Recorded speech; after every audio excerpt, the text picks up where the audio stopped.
This is the inexpensive guitar that I turned into a Dave Murray Tribute, but before we get to the good stuff, let's recap a little. After tearing it down, melting the bejesus out of the polyurethane paint, injecting a huge amount of glue into the cracked body, clamping it tighter than and doing a huge amount of fretwork and repairs to that fingerboard, melting more paint followed by a ton of sanding, custom wiring it to be just like Dave's 57, and then stuffing up the paint and having to start again, we find ourselves here. Yep, I'm sanding again.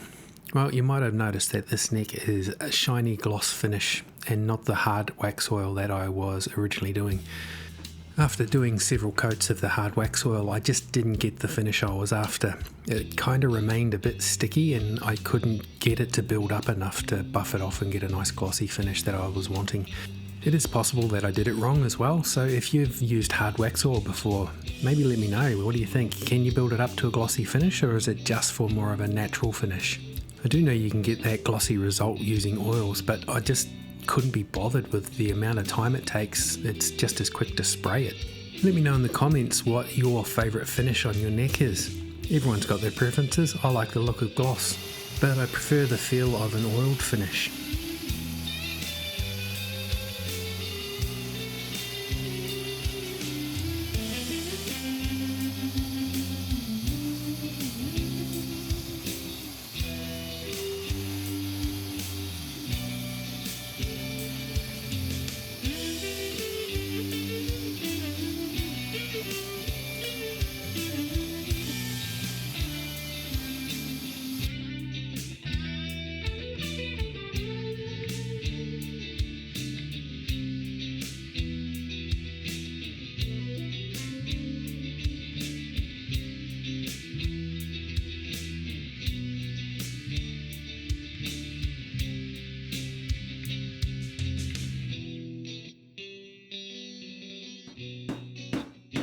I found these Clusson bushings online. They fit a 10mm hole but accommodate the 6.14mm post of your vintage tuners. I have run into a little bit of an issue here. The vintage style tuners overhang the shape of the headstock a little, so I may have to do a little bit of custom bashing with a hammer to fix that up. And something else I've run into is the nut width on this headstock. It's a bit wider than your standard fender. I'll take this oversized bridge saddle and cut it down. That'll do the job.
If you're getting some type of value or entertainment out of this video, how about slapping that like button? And if you're this far into the video and haven't yet subscribed, come on bro, help us out.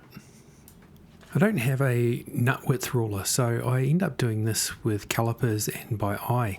Sometimes I use the old nut to figure out the spacing, but this one was really narrow, so I wanted to widen it out a little bit. If you've got any cool tricks, man, let me know. Love to hear what you do to figure this nut width thing out without one of them fancy ruler thingies. What's your favourite finish on a guitar? I like glossy finishes. To me, they seem a bit more expensive looking. Well, I'm pretty happy with how this neck has come up. She's looking pretty good. Man, it feels pretty amazing. Can't wait to get some strings on it and see what it feels like. In case you're interested, I use Chemical Brothers. I use a cutting compound and a polishing compound. This is not sponsored. I use it because it does the job quite nicely and it smells pretty good. I also use a range of cutting pads as well. So they range from a hard, aggressive cutting down to a fine polishing. There's about 4 colours in between. And I just work through those like you would work through your grits of sandpaper. Now, to be fully transparent with you, on camera this looks like glass. But if you catch this in the right light, there are some very, very small swirl marks which I just cannot get out. And looking at some factory finishes on guitars I've got here, it's pretty normal. So I'm not too worried about it.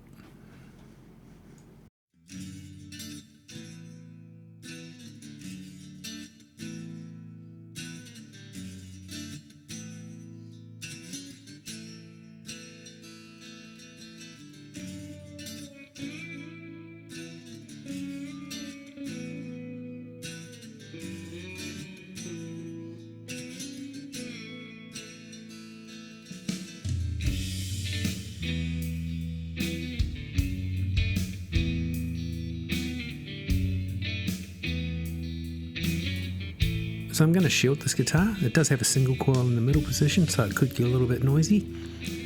I did try to make some shielding paint out of graphite powder and paint, but the graphite powder I had was locksmith stuff, and I think most of it's silicon, so it didn't really have continuity.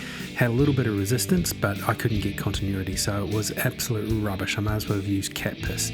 So I'm going to stick to what I know and put the copper foil into this. If you want to see how this is done, check out the link up here and I show you how and why I do copper shielding.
Wow, what a journey that was. Hardest thing about building this guitar, once again, is paint. I don't know, man, I just have not much success with paint. Any of you guys got black guitars? If you have, please let me know. Is it like owning a fucking iPad with strings on it? I cannot touch this thing without fingerprints becoming... I still have a few things to finish up on this. I haven't put Strat pins on it yet, and I'd like to put a nickel output jack cover on it. This is just an old one I had laying around. Other notable things, although on camera it looks like an absolutely perfect mirror finish, and I mean, to be fair, it's pretty fucking good. But if you catch it in the right light here and there are a few small swirls and things from polishing. I can't get it any better than that with the tools and gear that I've got. But I think it's a 100%, if not 200% improvement on what it was when we started with a broken guitar. Now the neck, I did end up taking all of the hard wax oil off and doing a gloss finish on the back of the neck. It just gave me a nicer finish that I wanted. The hard wax oil, it kind of didn't give me that slippery feel I was looking for either. It was kind of even more sticky than a gloss finish. So I don't know, maybe I did it wrong, but I did it this way, and that's kind of a bit more like a vintage Strat anyway. I got Dave, as in Dave Murray, on the headstock there. My brother calls this guitar Dave, so I thought that was a nice nod. A few issues with it. One is fucking fingerprints. Second issue that I think I'll point out is that the single coil in the middle position here is a pile of shit. It was something I had laying around, I put it in, and I had no idea what it was, where it was from. Sounds pretty weak, and it's microphonic as all fuck. So you put it in the middle position with high gain and it just screams and whistles. So that's got to come out, and I'll put something else in there. Other thing to note, I did have to shim the neck quite a lot to get that break angle, because it's got to lift the strings above the pickup strands. So your pickups are sitting quite a bit higher than they usually would. And also with this type of bridge that I've put on, I wanted it to float forward and backwards quite nicely. So it's actually quite high up off the body, so you can get good amount of lift there. And it actually stays in tune pretty well. Not bad. The fretwork, I'm really, really happy with the fretwork. It's come up really nice. They're glassy, they're slippery. The leveling went perfectly. I've got perfect amount of relief. For me, I like the minimal amount, like literally it's almost straight. If you look down the neck, you'd say that that's dead straight. But what that does give us on a 9.5 inch radius is an action of less than a millimeter. It's about between 0.75 on the high end up to just under a mil on the low end. And you can double stretch with no choke. The thing all the way up and down the fingerboard is beautiful. It feels really quick. If you're a shredder, you'd probably want the smooth back on the neck, so you take sandpaper to the back of that and smooth it out. As it sits, that's a really quick neck. I can't demonstrate that because I'm not quick enough to play fast. So I don't know how I'm going to write an Iron Maiden style song on this, because I can't fucking play like that. One other thing, I had a major issue with this. Actually, you know what? Let's have a listen to it. Stick around. The demo's not going to be very long. After the demo, I'll run you through what I completely fucked up on this and how I had to fix it. Now, I think my brother, he used to play it through a PV Rage. Little cube amp. I might just have one. Surely fucking not. This thing's got like about 200 ton of dust on it. Oh, I've got to get this turned on, plugged in. Give me a minute.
is on there. Here's the thing that went terribly wrong on this, and will probably eventually lead to me refinishing the neck. Contemplating my life choices. The deal is, when I clamped this neck onto this body to work out the location for the bridge, where it needed to go for the scale length and position, all that sort of stuff, I clamped the neck into the pocket nice and tight and made it a good fit in there, thinking that that was right. Then when I put this guitar back together, I couldn't get it to intonate, and what I noticed was here, between the heel of the neck and the body, was about a 4 to 5 mil gap. I'm racking my brains, how did I miss this? Well, one, I clamped the neck into the body, and I probably should have screwed it in, and then I would have seen it. The other thing, if you have a look on the video, which I'll pop up now, you can see that the scratch plate is still pushed right up to the edge. The original scratch guard is overcut, cover up the gap. Why they do that, I'm not sure. I don't know if that was just a batch of guitars that were routed, or the position of the bridge was put in incorrectly. I'm not too sure. One idea was to move that neck forward right up to the gap. Still didn't quite intonate. I needed more out of it. I can't move the bridge forward because there's not enough room between the posts and where it's routed for the humbucker. So what I've had to do is, as well as putting some dowel into the screw holes of the neck and re-screwing and pushing it right up, I had to shave about another 5 mil off the back of the neck, push it up enough to actually get this thing to intonate. But now what I'm left with is the heel of the neck without any guitar finish on it. I'm thinking I'm probably going to refinish the neck, which is a little bit of a pain in my ass. I'm not going to bore you with that whole process because this video's gone on long enough. Man, that got out of hand real quick.